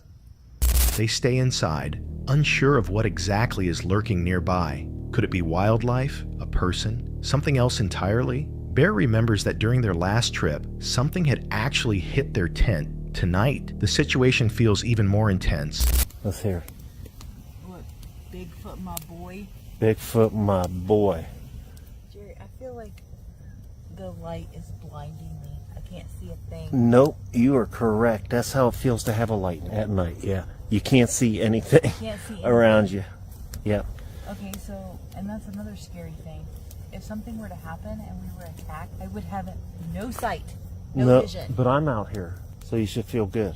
Is it? Well... You'll hear me get attacked before anything. Huh. Yeah. Whoop! Whooping. You know what I just thought? That's like the girl version. What if he's like, you know, wants to mate? People's commented that before. Like, what if it's like a mating call? And you're like inviting them for a good time. Whoop! No, we don't want that. We do not want that. We just want to hear that come back to us. Then, something taps the tent's exterior, clear, distinct, and close enough to bring both of them to a standstill. Their fire illuminates only one side of the tent, leaving the opposite side facing the forest in total darkness. They debate whether to keep their flashlight on, realizing the glow may reveal their silhouettes. More sharp snapping sounds echo from the woods. At one point, Tiffany jokingly lets out a Bigfoot-style whoop into the forest. It's meant to lighten the tension, but Bear nervously wonders what would happen. Holy smokes, that's a freaking growl, man. Right outside the tent. That was a freaking growl. That sounded so mean. You can hear it moving. Oh my goodness. Oh man, I'm glad Tiff didn't hear that, man. I just about grabbed my pants. For sure she would have grabbed her pants. Something just scraped across the tent.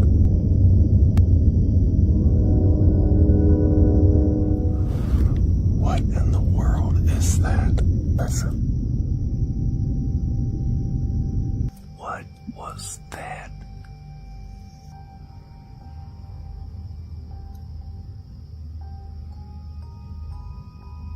If that sound functioned as an actual call, and whether something might respond. Later, Bear notices a faint, flickering light deeper in the woods. He questions whether someone, or something, might be out there. The sound of heavy branches breaking grows louder. Another growl rings out, this one closer and more forceful, leaving Bear visibly shaken. He continues recording quietly, trying to stay composed while documenting what's happening in real time. Throughout the night, the noises don't stop. Something seems to move around the tent, pacing, circling, and creating the unsettling impression of being watched. At one point, something drags along the tent wall.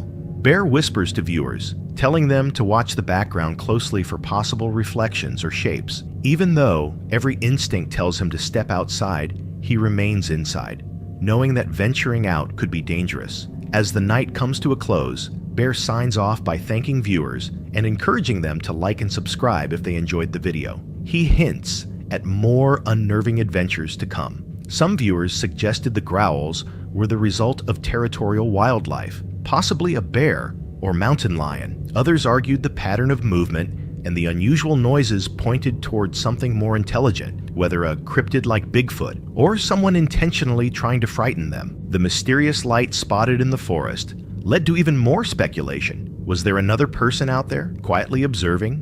Was this simply an encounter with aggressive wildlife, or something far more sinister? And if something, or someone, was watching from the tree line, why didn't it approach? Or was it waiting for the right moment?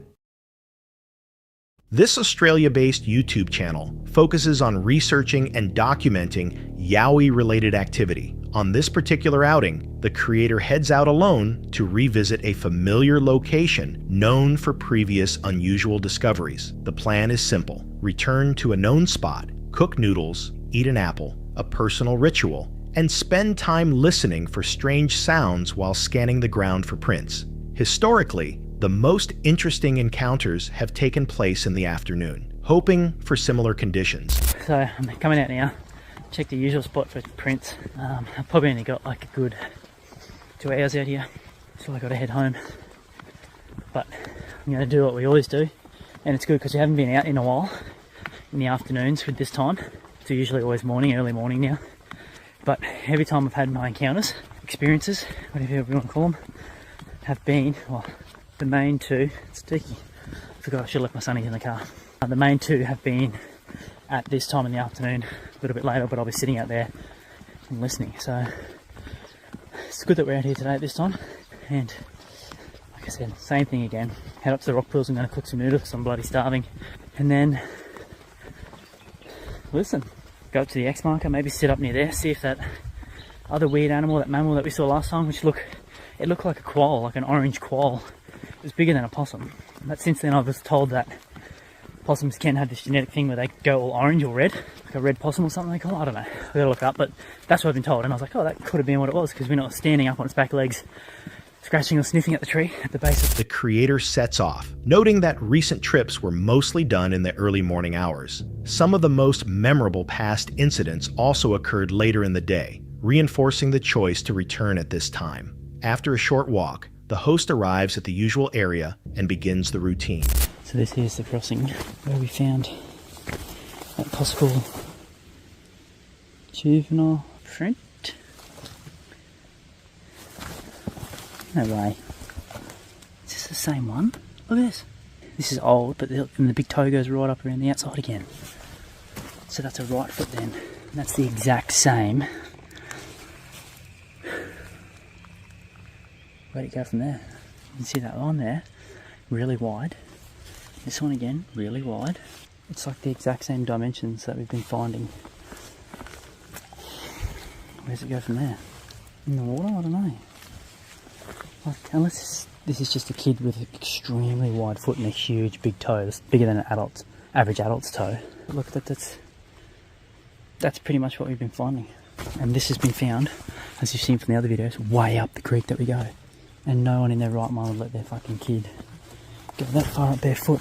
But being that they've been that far up barefoot, we didn't find any others.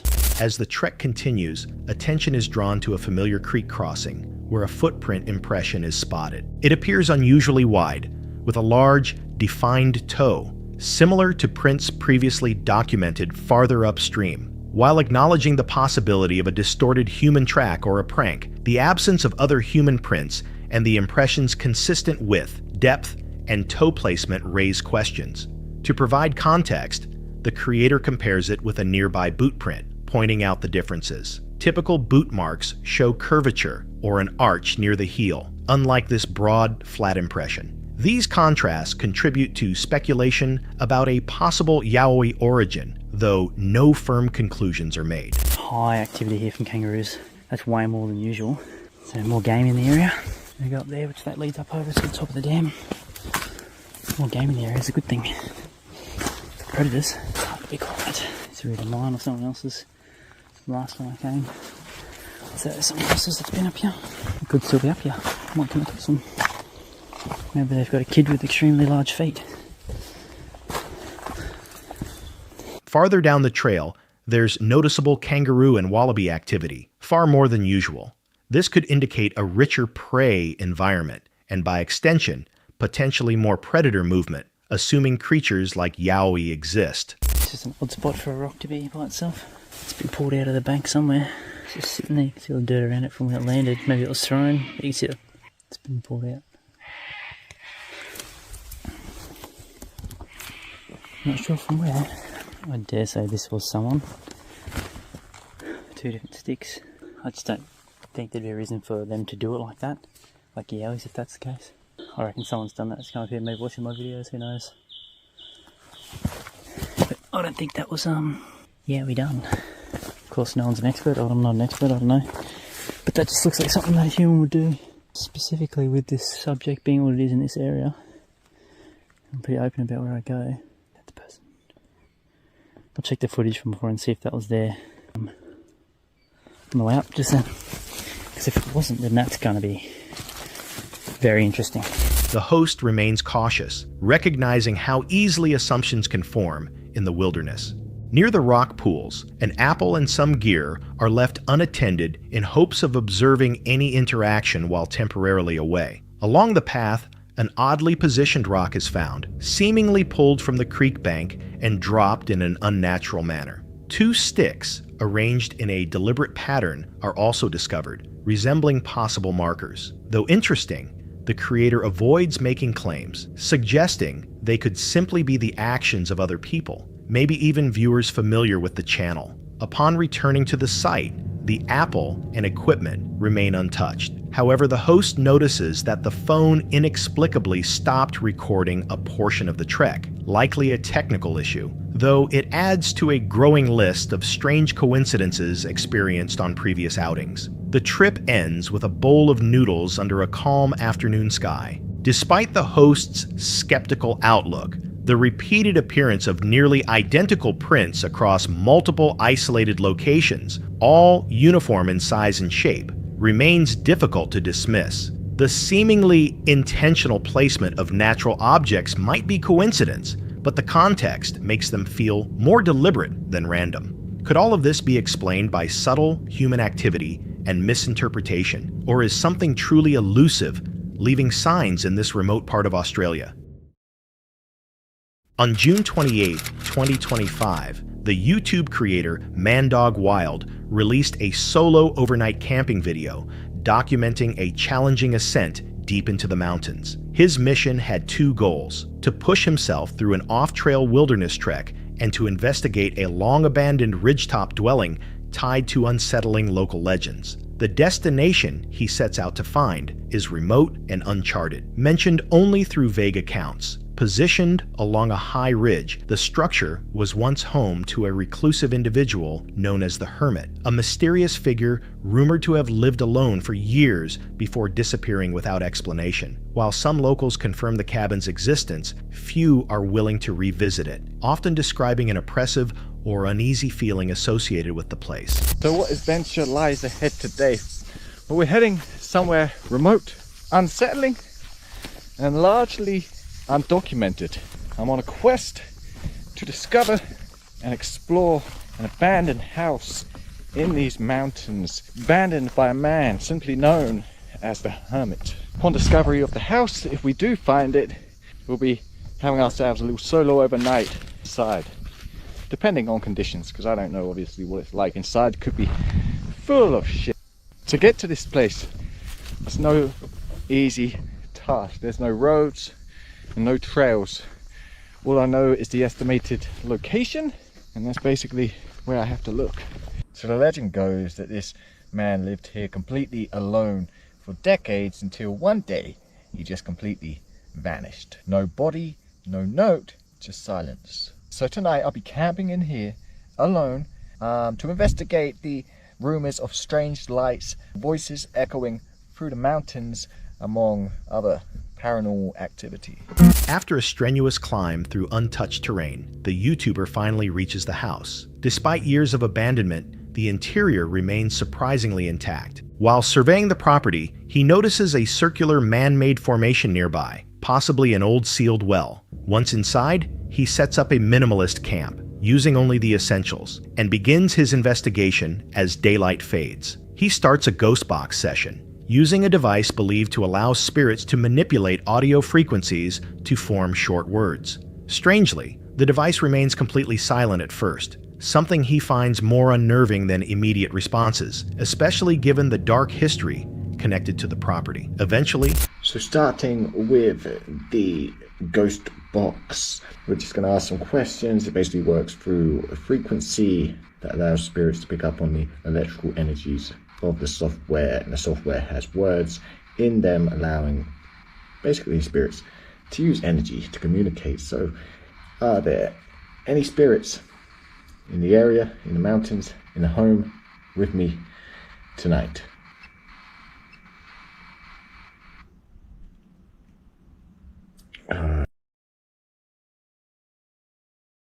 Okay, we're back.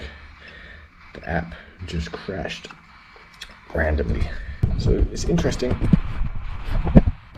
It's interesting because the box begins emitting brief phrases like bottle and outside, referencing items he had placed around the area. He checks, but finds nothing out of place. He continues scanning the grounds with infrared gear in hopes of spotting movement or orbs, but the footage shows only dust and particles. One of the night's most notable issues is rapid battery drain. Even though he charged all his equipment earlier in the day, multiple devices lose power unexpectedly, a pattern he notes has occurred during past paranormal outings. Can you tell me your name?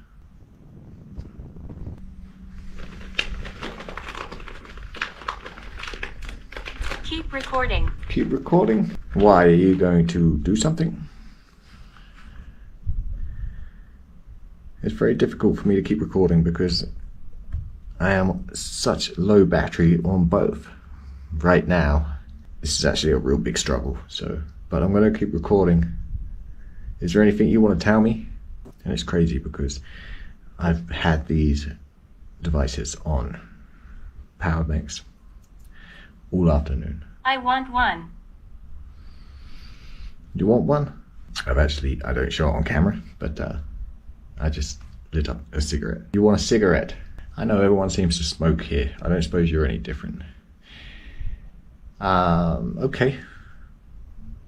As the night progresses, documenting the experience becomes increasingly difficult due to the repeated failures. Later, the ghost box produces more cryptic phrases, including, "I'm following you, examine, and not for you." However, no physical activity accompanies the responses, aside from faint echoing sounds drifting across the mountains, which he attributes to natural acoustics. The rest of the night remains relatively still. By morning, fatigued and unsettled, he packs up and reflects on the experience. Although no dramatic supernatural events occurred, the combination of electronic malfunctions, the heavy silence, and the unsettling story of the hermit leaves the location with a lingering sense of mystery.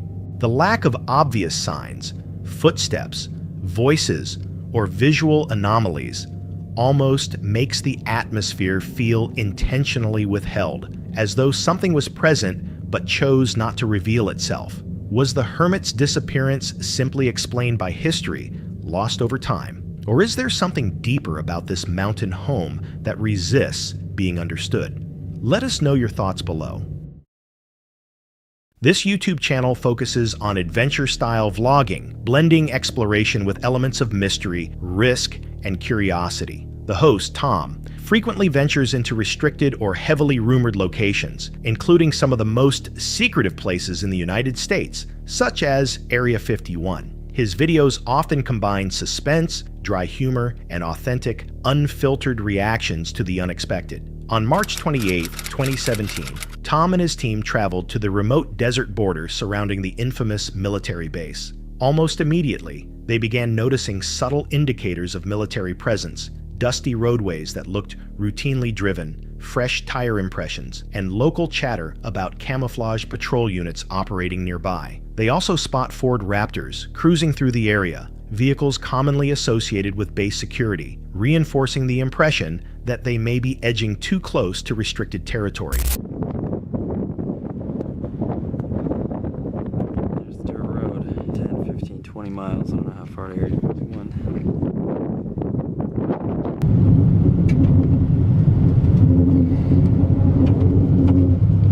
Jesus.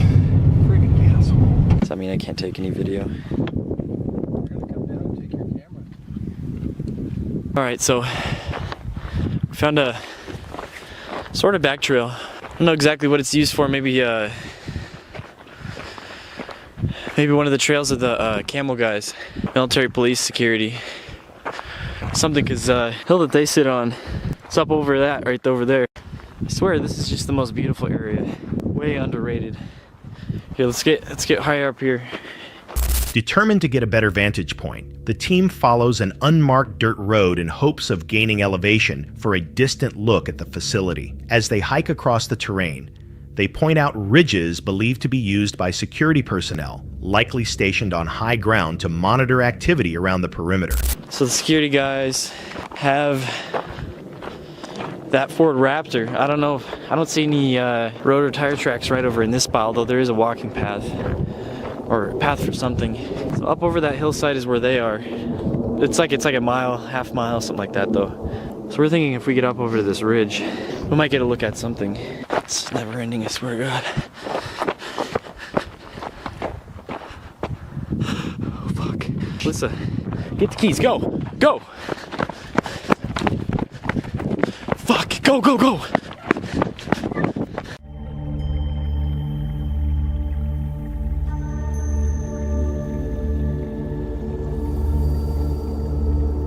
While crossing one of these ridges, they experience an unexpected and deeply unsettling moment. A pale or tan-colored figure appears for just a brief instant in the distance. Its coloring blends seamlessly with the surrounding landscape, making it incredibly hard to distinguish from the terrain. The appearance feels unnatural and out of place, enough to trigger an immediate reaction from the team. Without hesitation, they back away from the area and rush toward their vehicle. Nothing about the moment feels staged or exaggerated. Their response appears genuine, as if they truly believed they had encountered a threat. It's possible the figure was a person wearing tactical camouflage or a specialized bodysuit designed to blend into desert conditions, a method sometimes used to deter people from approaching sensitive locations. If the encounter was intended as a warning, it was effective. The team wasted no time retreating. While the footage does not provide a clear explanation, the sighting raises questions about the level of surveillance and ground activity in these highly controlled zones. Was it a security operative deliberately showing themselves to force the group back?